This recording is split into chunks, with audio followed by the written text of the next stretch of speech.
Bring Her Back et Weapons ont un point commun, mais l'as-tu remarqué? En effet, ils utilisent tous les deux ce symbole. Mais qu'est-ce que ça signifie? Dans Bring Her Back, un détail passe presque inaperçu. Sur la main de Laura, la mère du film, on observe un triangle traversé d'un trait horizontal. Un simple tatouage? Pas vraiment. Ce signe réapparaît dans Weapons d'une autre façon lors du générique, où les noms forment cette ligne qui tend à disparaître pour laisser place à un triangle quelconque.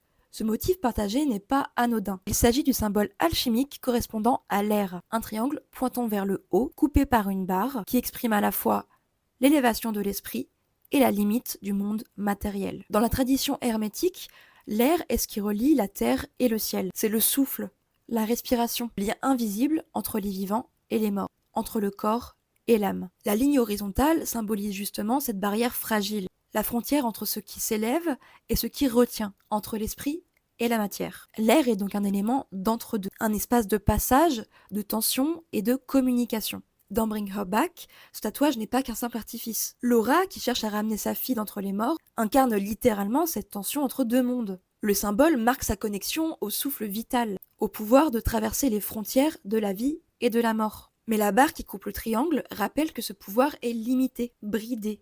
L'air circule mais ne s'élève pas complètement. Laura est une intermédiaire, une passeuse, mais pas une déesse. Le symbole sur sa main nous dit tout. Elle maîtrise l'invisible, mais reste prisonnière du tangible.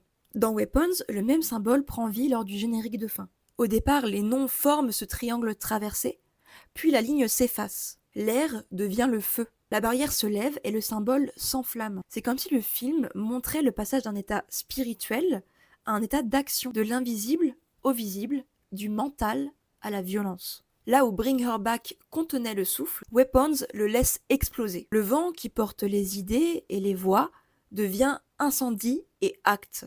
Ce qui colle plutôt bien avec l'interprétation politique que l'on peut faire du film. Dans les deux films, le triangle nous transmet donc la même chose. Qu'il existe une force invisible, un souffle, une énergie intérieure qui cherche à franchir la limite. Dans l'un, elle est tenue, canalisée, dans l'autre, elle se libère et brûle tout sur son passage. L'utilisation du symbole de l'air nous rappelle que tout commence dans le souffle, dans ce qui porte les voix, dans la menace invisible, dans l'influence discrète, mais qui parfois devient flamme.